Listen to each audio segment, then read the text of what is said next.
അസ്സലാമു അലൈക്കും വറഹ്മത്തുള്ളാഹി വബറകാതുഹു. പ്രിയമുള്ളവരെ, ഇന്നത്തെ ക്ലാസ്സിൽ പരിചയപ്പെടുത്തുന്ന ഒരു പ്രധാനപ്പെട്ട സൂറത്തിനെ കുറിച്ച് നമ്മുടെ കൂട്ടത്തിൽ ഒരുപാട് ആളുകൾ സാമ്പത്തികമായി ബുദ്ധിമുട്ട് നേരിടുന്നവരാണ്. അതേപോലെ തന്നെ ഉള്ള സമ്പത്തുള്ള ആളാണെങ്കിൽ പോലും അദ്ദേഹത്തിൻ്റെ സമ്പത്തിൽ, അദ്ദേഹത്തിൻ്റെ ആ മാലിൽ അദ്ദേഹത്തിനൊരു ഭദ്രത ലഭിക്കണം, ഒരു സുരക്ഷ ലഭിക്കണം. അതിനു വേണ്ടി മഹാന്മാർ പഠിപ്പിച്ച 5 വക്ത് നമസ്കാരങ്ങൾക്ക് ശേഷം ഒരു തവണ പാരായണം ചെയ്യേണ്ട ഒരു സൂറത്തിനെ കുറിച്ചാണ്. ഈ സൂറത്ത് മുജറബ്, അതായത് പരിശോധിച്ച് ഫലം കിട്ടിയ കാര്യമാണ്.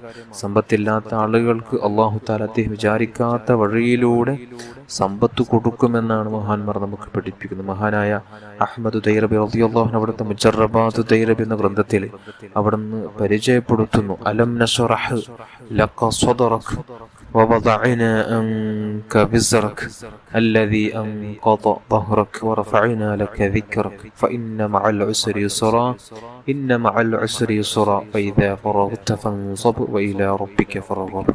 ഈ സൂറത്തിന്റെ മഹത്വം പറയുന്ന കൂട്ടത്തിൽ മഹാനവറുകൾ പറയുന്നു, അന്നമൻ ദാവമ അലാ ഖിറാഅതിഹാ ഖിബസലവാതിൽ ഖംസ് യസ്സറഹുല്ലാഹു അംറുഹു വറിസ്ഖുഹു മിൻ ഹൈഥു ലാ യഹ്തസിബ്. ഒരാൾ 5 വക്ത് നമസ്കാരങ്ങൾക്ക് ശേഷം ഈ സൂറത്തിന് പാരായണം ചെയ്താൽ, ഒരു തവണ പാരായണം ചെയ്താൽ മതി, എങ്കിൽ അദ്ദേഹത്തിന്റെ കാര്യങ്ങളെല്ലാം അല്ലാഹു തആല എളുപ്പമാക്കി കൊടുക്കും.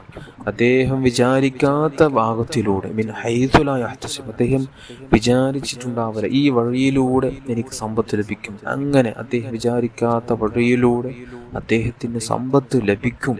സമ്പത്തുള്ള ആളാണെങ്കിൽ അദ്ദേഹത്തിന് ഭദ്രത ലഭിക്കും, സുരക്ഷ ലഭിക്കും. അല്ലാഹു അനുഗ്രഹിക്കട്ടെ. അതുകൊണ്ട് എല്ലാ മുഅ്മിനീങ്ങളും ഇന്നു മുതൽ ജീവിതത്തിൽ നിസ്കാരങ്ങൾക്ക് ശേഷം 5 വക്ത് ഫർള് നിസ്കാരങ്ങൾക്ക് ശേഷം ഒരു തവണയെങ്കിലും, ചുരുങ്ങിയത് ഒരു തവണയെങ്കിലും പതിവാക്കാൻ ശ്രമിക്കുക. അല്ലാഹു ഭാഗ്യം തരട്ടെ.